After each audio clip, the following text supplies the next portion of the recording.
சொல்லி அடிக்கிறதுல கில்லி நம்ம தமிழ் செல்வி அப்படின்னு யாரெல்லாம் நினைக்கிறீங்களோ நம்ம சேனலுக்கு உங்கள் பொண்ணான கையால் ஒரு லைக்கை போட்டு சப்ஸ்கிரைப் பண்ணி ஒரு ஆதரவு கொடுங்க அன்பு உறவுகளே. ஆமாங்க, அப்போ ஆத்தா எல்லாருமே அவங்க எனக்கான வாழ்வுரிமையை வேணும்னு மீட்டெடுக்க போகிறான்னு நம்பி வந்தா அப்பத்தாவும் அவ்வளோ சந்தோஷமாக இருந்தா எனக்கான கணக்கை நான் தீர்த்துக்க வந்தேன்னு சொல்லிட்டு பயங்கரமாக வசனம் பேசுகிறாங்க. எல்லாரும் பார்க்குறாங்க. ஈஸ்வரிக்கு அவ்வளோ ஒரு சந்தோஷம். இப்போ என்ன, அவளுக்கு தான் பிடிக்கல, அப்புறம் என்ன, பஞ்சாயத்துலேருந்து தீர்த்து விட்டுருங்க அப்படிங்கிறாங்க. ஓலையை கொடுக்குறாங்க. பிரித்து போட்டு மூஞ்சில் விட்டு எரிஞ்சிட்டு தாலியை கழட்டி அப்படி தூக்கி வீசி விளாசிட்டு இனிமே உங்களுக்கும் எனக்கும் எந்த சம்மந்தமும் இல்லை, ஒட்டும் இல்லை, உறவும் இல்லை. இந்த ஜென்மத்தில் இந்த கட்டத்தில் இன்னைக்கு பார்க்குறதா உங்கள் மூஞ்சி கட்டையும் சரி, முகரக்கட்டையும் சரி, உங்கள் மூஞ்சிலே நான் முழிக்க விரும்பலை.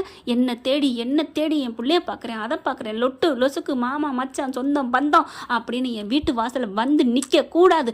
அப்படி நின்னீங்க நான் பொல்லாதவளை மாறிடுவேன், நீங்கள் எல்லாரும் சாட்சி அப்படின்னு சொல்லிட்டு சிங்கம் ஒன்று புறப்பட்டதுங்கிற மாதிரி கிளம்பி அப்படி திரும்பி வராங்க தமிழ்ச்செல்வி. அப்போ ஆத்தாவும் வருத்தத்தோட புள்ள போகிற பாதையில் பின்னாடி போகிறாங்க. ஐயோ இப்படி பண்ணிட்டாலே அப்படின்னு அப்போ தான் அழுகுது. ஊருக்காரவங்களாம் பார்க்குறாங்க. சரிப்பா, அந்த பொண்ணே வேணான்ட்டு போயிடுச்சு, அப்புறம் என்ன, உங்களோட நிச்சயத்தை நடத்துங்க அப்படிங்கிறாங்க. சரி சீக்கிரம் அப்படின்னு ஈஸ்வரிக்கு சந்தோஷம். சாவுத்திரியும் தாமரை என்னடி இப்படி போச்சு புஷ்ஷுன்னு சல்லுன்னு எந்திரிச்சிச்சு. வீரம்பமாக பார்த்தா புஷ்குன்னு போயிடுச்சே. அப்போ கல்யாணம் நடந்துருமா? அதெல்லாம் நடக்காதுமா, பார்ப்போம் நம்ம இருக்கிறோம்ல, நடக்க விட்டுருவோமா அப்படின்னு நினச்சிட்டு இருக்குது. இங்கே அப்பத்தா வேணான்னு சொல்லுது. டே ராசாங்கம் சேது கேளுங்கய்யா, அவள் புள்ளத்தாச்சி என்னம்மா அவளே வேணான்ட்டு போயிருக்கா அப்படின்னு ராஜாங்கம் சொல்கிறாரு. உடனே சேதும் அப்பத்தா அவள் என்ன மாதிரி பேசிட்டு போனா, உங்களுக்கு நேற்று வந்து அவன் முக்கியம், தூக்கி வளர்த்த நான் முக்கியம் இல்லையா? என்ன வேணான்னு ஒரு இதை தள்ளிட்டு போயிட்டு இருக்கா. அவளுக்கா என்ன பார்க்க சொல்கிறீங்க? டே அவள் ஏன்டா அப்படி பண்ணுறா? நீங்கள் வேணான்னு சொன்னதுனால தானடா. நான் எப்போ வேணான்னு சொன்னேன்? ஏதோ ஒரு கோபத்தில் அன்னைக்கு சொன்னேன். அவள் வீராப்பா சூடத்தை அணைச்சி சத்தியம் பண்ணிட்டு போனால, அவளுக்கே இம்பிட்டு திமிர் இருந்தால் எனக்கு எம்பிட்டு இருக்கும். டே இப்படிலாம் பேசாதீடா. அவளாட இன்னொரு கல்யாணம் பண்ண போகிறா, நீங்கள் தான்டா பண்ண போகிறீங்க. அப்படிக்கே அவளுக்கு கோவம் வராதா? இப்போ இதே இடத்துல அவள் இன்னொரு கல்யாணம் பண்ண போனா நீ சும்மா விட்டுருவியா? இங்கே பாரு பார்த்தா, எனக்கு தேவையில்லை. அவள் சொன்னால ஒன்றும் இல்லை 4 பண்ணிக்கணும், அது மாதிரி அவள் 40 கூட பண்ணாலும் எனக்கு தேவையில்லை. ஐயோ கடவுளே, பெரிய மந்த கருப்பு, இந்த வார்த்தையெல்லாம் நான் கேட்கணுமா அப்படின்னு சொல்லி காதை பொத்துறாங்க. அப்பத்தா இங்கே பாருங்க, அப்பத்தா பேசுகிறலாம் கேட்காதீங்க, நம்ம மோதிரத்தை மாற்றுவோம், மாலையை மாற்றுங்க அப்படின்னு சொல்லி ஓலையை படிக்கிறாங்க. மாலையை மாற்ற மோதிரத்தை மாட்ட எல்லாம் பண்ணிடுறாங்க. வேணாண்டா என் பேச்சை கேளுங்கடா அப்படிங்கல, இந்தாங்க தள்ளுங்க அப்படின்னு இங்கே ஈஸ்வரியை மாமியான் கூட பார்க்கலங்க, ஓரம் கட்டிடுறாங்க. அப்படியே அப்பத்தாவுக்கு ஒரு மாதிரி ஆகுது. நான் வயசானவன் தானடா இப்படி பண்ணுறீங்க அப்படின்னு சொல்லிட்டு கோவத்தில் வராங்க. இவங்க தட்டை மாற்ற தூக்கி அடிச்சுட்டு இனிமேல் நான் இங்கே ஏண்டா இருக்கணும், அவளை மாதிரியே நானும் போகிறேன், உங்களுக்கு எனக்கு ஒட்டும் இல்லை உறவும் இல்லை அப்படின்னு போயிட்டு அந்த தாய் பாவங்க அந்த தஞ்சை அடையுது. எங்கே ஒரு அன்பு இருக்கோ அங்கே தானே போக முடியும், நிழலை தேடி போவோம் இல்லையா, வெயில் அலைகிறவங்க. அந்த மாதிரி தமிழ்ச்செல்விட்டு போகுது. மடி ஏந்தி கேட்க அம்மாச்சி அப்படின்னு சொல்லிட்டு ஏந்திக்கிறாங்க. உண்மையிலே தமிழ்ச்செல்வி வந்து வீம்புக்கெல்லாம் பேசலைங்க. என்னை பொறுத்த வரையும் மற்ற பெண்கள் ஒவ்வொரு நாடகத்தெல்லாம் திமிரில் தான் பேசுதுங்க அப்படின்னு நான் பெண்ணாக இருந்தாலும் பேசியிருக்கேன். இன்னைக்கு தமிழ்ச்செல்விக்கு நான் சப்போர்ட் தான் பண்ணுவேங்க. அவங்க பண்ணதெல்லாம் கரெக்டு. யாரெல்லாம் கரெக்டுன்னு நினைக்கிறீங்களா கமெண்ட்ஸில் சொல்லிடுங்க ஃப்ரெண்ட்ஸ். அப்படியே அழுது அணைச்சு அப்படி கட்டிக்கிறாங்க. அம்மாச்சியும் கூட்டிக்கிட்டு வீட்டுக்குள்ளே போகிறாங்க. நான் இருக்கேன் அம்மாச்சி, நான் இருக்கேன், இந்த தமிழ்ச்செல்வி இருக்க வரைக்கும் உங்களை நான் தாங்குவேன் அம்மாச்சி, என்னை எப்படி நீங்கள் பார்த்துக்கிட்டீங்க தெரியாதே அம்மாச்சி அப்படின்னு சொல்லி 2 பேரும் கட்டிக்க அவங்க அப்படியே சந்தோஷப்படுறாங்க. ஒரு மருமையினே தேடி வந்த மாதிரி, அந்த தெய்வமே வீட்டுக்குள்ளே வந்த மாதிரி அவங்க பெற்றவங்க அப்படி பூரிப்படைகிறாங்க. வீட்டுக்குள்ளேயும் போயிடறாங்க. இங்கே நிச்சயத்தை நடந்து முடிஞ்ச சந்தோஷத்தில் ஈஸ்வரி குதூகலிக்குது. சாவுத்திரி தாமரை மட்டும் சுருங்கி போன பல்ப் மாதிரி சொங்கின்னு பலூன் மாதிரி அப்படி அடங்கி போயிருக்கு. ராஜாங்கம் நிச்சயத்தை முடியுது, நல்லா தான் இருக்குது அப்படின்னாலும் அவருக்கும் மனசுக்குள்ள ஏதோ ஒரு நெருடல் இருக்குது. தமிழ்ச்செல்வியை பொறுத்த வரைக்கும் நல்ல பிள்ளை தான், ஏதோ ஒன்று பண்ணிருச்சு. ஆனாலும் அதை விட ஒரு பெரிய மைனஸ் என்னென்னா அம்மா போயிடுச்சு. அம்மா போனதுனால ரொம்ப ஃபீல் ஆகுறாரு. வீட்டுக்கு வராரு, அவரால் எதுவுமே பண்ண முடியலை. மாமா நீங்கள் அதை பற்றிலாம் நினைக்காதீங்க மாமா, கவலைப்படாதீங்க அப்படிங்கிறாங்க. இங்கே பார்த்தா சேதுக்கும் ஒரு மாதிரியா இருந்தாலும் இவ தான் எதையுமே பண்ண விடாமல் மேலே விழுந்து பண்ணுறாள் ஐஸ்வர்யா. இதெல்லாம் தப்புன்னு கருப்பு போய் எடுத்து சொல்கிறாரு. வேணாமாப்பில், நான் சொல்கிறத கேளு மாப்பிள்ள அப்படின்னு சொல்ல, இங்கே பாருங்க மாமா, எனக்கு எல்லாம் தெரியும், நீங்கள் உங்கள் தங்கச்சின்னு பேசிக்கிட்டு இருந்தீங்கன்னா அப்புறம் அப்பத்தா மாதிரி அப்படிங்க. என்னையா அப்பத்தா மாதிரி நான் இந்த விட்டு போகணும்னு சொல்கிறியாயா? பரவாயில்ல மாப்பிள்ள, பரவாயில்ல, என்னை பற்றி எல்லாம் தெரிஞ்சிருந்தோம், அப்பத்தா பற்றி தெரிஞ்சிருந்தோம், ஏன் தமிழ்ச்செல்வியும் நீ வாழ்ந்திருக்க, அந்த பிள்ளைய பற்றி தெரியாமல் இப்படி பண்ணுறியா? இதெல்லாம் நல்லதுக்கு இல்லையா? அது வயிற்று புள்ளத்தாச்சியா, மனசு நொந்து போயிருக்கியா? நல்லா இருக்க முடியாது சேது, நல்லா இருக்க முடியாது மாமா அப்படின்னு கையை நீட்டுறாரு. வாசப்படி அங்கிட்டு இருக்குன்னு. பரவாயில்லப்பா, நீ போன்னு சொல்கிறதுக்கு முன்னாடியே நான் போகிறேன், இது என்ன புதுசா, ஏற்கனவே நான் அனுப்பிட்டேன், மறுபடியும் மனசு திருந்தி ஓ மேலே தான் தப்பு இருக்குன்னு தங்கச்சியும் கூப்பிட்டுக்கிட்ட, என்னையும் கூப்பிட்டுக்கிட்ட, இனிமேலும் அதே காலம் மறுபடியும் வரும். தமிழ்ச்செல்வி மேலே எந்த தப்பு இல்லைங்கிறது தெரிய வரும், நான் சொன்னது சரிதாங்கிறது உனக்கு தெரிய வரும். ஆனால் அப்போதைக்கு அதே மாதிரி நிலைமை திரும்பி நாங்கள் வருவோங்கிற மட்டும் நினச்சிடாத, அந்த காலம் மட்டும் வரவே வராது, நல்லா இருங்கப்பா அப்படின்ட்டு போகிறாரு. அப்படியே சேது முறைச்சி பார்க்குறாரு. இங்கே பார்த்தா மோகனா கத்துது, சேது ஐயா சேது அப்படிங்கிற, என்ன சின்னம்மா என்ன என்ன எல்லாரும் ஓடி வராங்க. இங்கே பார்த்தா ராஜாங்க அப்படியே மயங்கி கிடக்குறாரு, கண்ணு முழிக்கல. என்னாச்சு? ராத்திரி பூரா ஒரே தூங்காமே இருந்தார், சாப்பிடவும் இல்லை, அம்மா அம்மான்னு புலம்பிகிட்டே இருந்தார். ஏன்னா அம்மா முகத்தை தாங்க முழிப்பார், அம்மா முகத்தை தாங்க முழிச்சிட்டு தூங்குவார். அந்த மாதிரி ஒரு புள்ள உண்மையிலே ராஜாங்கத்துக்கு சேது எப்படியோ அதே மாதிரி தாங்க இங்கே, அதாவது பாட்டிக்கு ராஜாங்கம் அப்படி ஒரு நல்ல மையன்னு சொல்லலாம். அதனால இன்னைக்கு அம்மா இல்லாதனால ரொம்ப துடிச்சு போகிறாரு. என்னதான் பண்ணாலும் அம்மா ஒன்றும் தப்பு பண்ணல, அதனால அம்மா அம்மான்னு நினச்சி ராத்திரி பூரா அப்படியே ஒரு மயங்கிக்கிட்டே கிடந்தாருடா. என்னடா பண்ணுறது, சேதுன்னு துடிக்குது மோகனா. உடனே சீக்கிரம் காருக்குள்ள அள்ளி போட்டு ஆஸ்பத்திரி கொண்டு போகிறாங்க. ஆஸ்பத்திரியில் போய் சேர்த்துடுறாங்க. அவருக்கு மன அழுத்தம் இருக்குதுங்க, பயங்கரமானதாக இருக்குது. என்ன பிரச்சனை அப்படின்னு கேட்குறாங்க. ஆஸ்பத்திரியில் போய் ட்ரீட்மெண்ட் பண்ணிட்டு இருக்காங்க. இருங்க, அவர் கண்ணு முழிக்காமல் இருக்காருன்னு சொல்லல அப்படியே கடவுளை எல்லாரும் வேண்டுறாங்க. இங்கே என்ன பண்ணுறாங்க, மலர் இருந்துட்டு அம்மாச்சிக்கு கால் பண்ணுது. கால் பண்ண அவங்க எடுக்கலை. அதே சமயம் அங்கே பார்த்தீங்கன்னா தமிழ்ச்செல்விக்கு வயிறு வலி எடுத்துருதுங்க. அதனால ஐயோ என் பிள்ளைக்கு வயிறு வலி வந்துருச்சு, பிரசவ வலி தான் நினைக்கிறேன் அப்படின்னு சொல்லிட்டு காரை பிடிச்சி அங்கே அதே ஆஸ்பத்திரி தான் போகிறாங்க. தள்ளிக்கிட்டு போகிறாங்க. இங்கே சேது வந்துட்டு அப்படியே பரபரப்பாக இருக்காரு. இவங்க அப்படியே ஸ்ட்ரிச்சரில் வச்சு தமிழ்ச்செல்வி அள்ளி கொண்டு போகிறத பார்க்குறாங்க. அம்மா அம்மான்னு கத்திக்கிட்டே போகிறாங்க. தமிழ்ச்செல்வி அம்மா அம்மா அம்மான்னு துடிக்கிறத பார்க்குறாரு. என்னது அப்படின்னு ஃபோனை வச்சுட்டு பார்க்க மலரும் சேதும் தான் இங்கே நின்றுட்டு இருக்காங்க. உள்ளுக்க இவங்க அப்பாவுக்கு ட்ரீட்மெண்ட் போயிட்டுருக்கு. என்னது அப்படிங்கிற அங்கே ஈஸ்வரிக்கு செம்ம காண்டாகுது. ஐயோ இவ இங்கே வரணும் இந்த சமயம், சேது நீ வா அப்பா கிட்ட வா அப்படிங்கல. உடனே மலர் சுதாரிச்சுக்கிறது. சும்மா இருங்க, என்ன நினச்சிட்டு இருக்கீங்க, அவர் என்ன அங்கே தான் ட்ரீட்மெண்ட் போயிட்டுருக்குங்கிறாங்களே, உள்ளுக்க போகக்கூடாதுன்னு சொல்லிட்டாங்களே, அப்புறம் என்ன மாமா பாருங்க மாமா அப்படிங்க பின்னாடியே மலர் ஓடுது. தமிழ்ச்செல்வி அங்கே வெயிட்டிங் லிஸ்ட்டில் இருக்குங்க. அவங்க ஃபுல்லாக பண்ணிட்டு இருக்காங்க. சீக்கிரம் பிரசவ ஆஸ்பத்திரிக்கு பிரசவ வார்டுக்குள்ள கூப்பிட்டு போங்க அப்படிங்கிறாங்க. இருங்க அப்படிங்கல. துடிக்குதுங்க கடந்துட்டு. அந்த துடிக்கிற துடிப்பு சேது பார்த்துட்டு மனசே ஒரு மாதிரி ஆகுது. அவங்க மாப்பிள்ளை அப்படின்னு வராரு. அப்படியே ஒரு பேசாமல் இங்கிட்டு திரும்பிக்கிறாரு. திட்டலைங்க, ஏன்னா புள்ள அப்படி கத்தையில் எப்படி திட்ட முடியும், யோ போயா அப்படின்னு மற்ற நேரமாக தான் சொல்லியிருப்பாரு. வசந்தி பார்க்குது. பார்த்தீங்களா என் புள்ள துடிக்கிறா, உங்கள் புள்ள தான் வயிற்றுல இருக்குது, தெரியுதா உங்களுக்கு தெரியுதா அப்படின்னு சொல்லிட்டு அதுக்குள்ள அப்புறம் அந்த பிள்ளைங்க கொண்டு போகிறாங்க. அம்மாச்சி பார்க்குது, பாடுறா உன் பொண்டாட்டி துடிக்கிறத அப்படின்ட்டு தமிழ்ச்செல்வி கதற உள்ளுக்குள்ளே கொண்டு போயிடுறாங்க. சேதுக்கு அப்படி பிசையுதுங்க. என்னதான் இருந்தாலும் அவங்களோட பிள்ளை இல்லையா.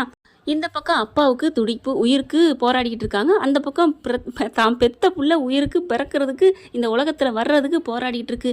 சேதுக்கு என்ன பண்ண முடியும், நல்ல மனுஷன் தானே, 2 பக்கத்து நடுவில் கடந்துட்டு போராடிக்கிட்டு இருக்காரு. டாக்டர்கிட்ட பார்த்து கேட்குறாங்க, என்னாச்சுன்னு. உங்கள் அப்பா இன்னும் கண்ணு முழிக்கலப்பா அப்படிங்கிறாங்க.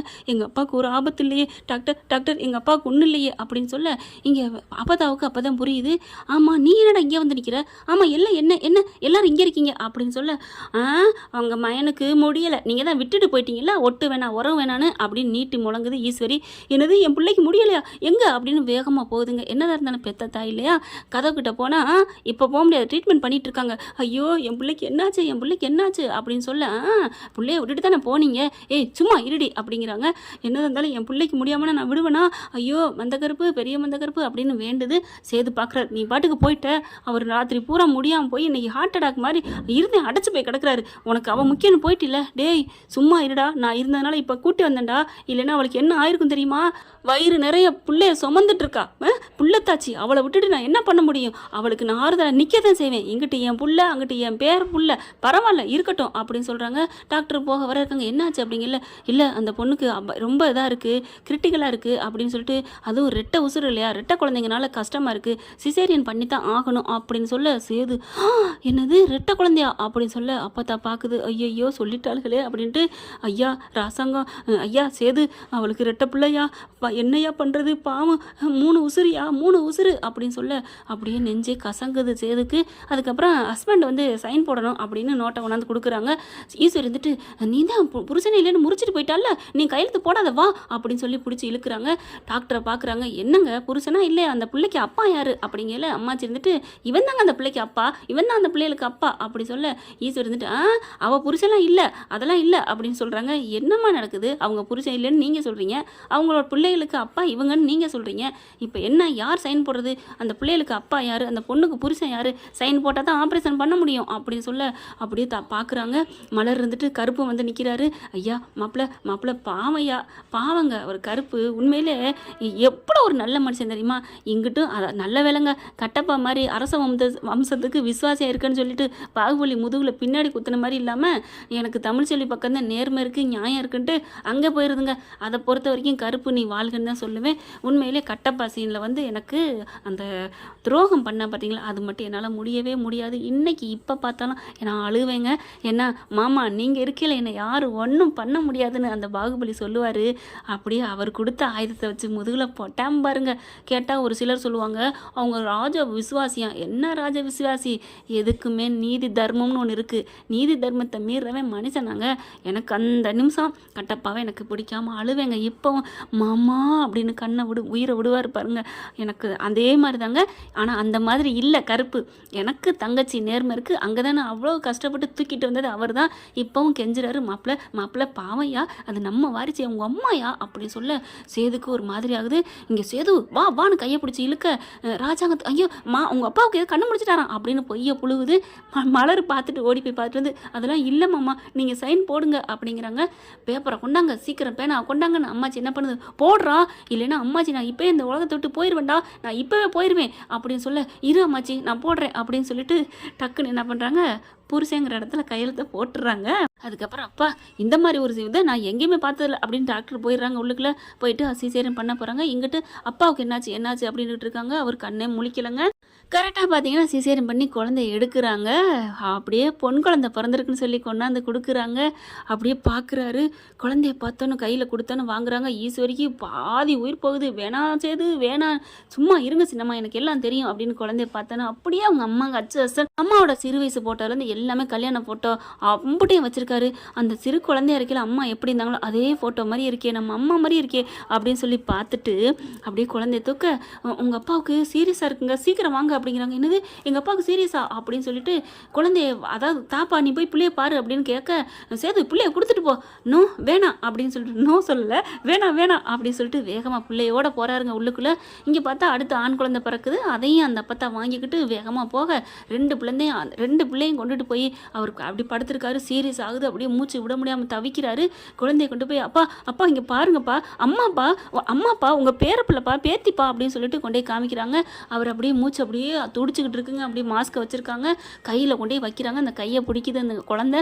அந்த பக்கத்து அந்த குழந்தை கையை பிடிக்க ரெண்டு பிள்ளையும் பிடிச்சி கண்ணத்தோட கொண்டே முத்தம் கொடுக்க வைக்கிறாரு. குழந்தைய வச்சு நம்ம சேது அப்படியே பார்க்குறாருங்க. கண்ணை முழிக்கிறாரு. என்ன மெடிக்கல் மிராக்கல் வாட்டே ஆப்பேண்ட் அப்படிங்கிற மாதிரி மாஸ்க் எடுக்கிறாரு. அவரே எடுத்துட்டு, சேது நான் எங்கடா இருக்கேன், நான் எப்படா இருக்கேன், எனக்கு ஏதோ ஒரு தெம்பு வருதுடா, எனக்கு ஏதோ உடம்புக்குள்ள மின்சாரம் பாஞ்ச மாதிரி இருக்குடா, என்னடா நடக்குது அப்படின்னு ராஜாங்க சொல்ல எல்லாரும் பார்க்குறாங்க. அதுக்கப்புறம் அப்பா குழந்தை பிறந்துச்சுப்பா தமிழ்ச்செல்விக்கு, இது நம்ம பிள்ளைப்பா அப்படிங்கிற ரெண்டு பிள்ளையும் வாங்கி முத்தம் கொடுக்குறாங்க. ஈஸ்வரிக்கு ஆப்புங்க.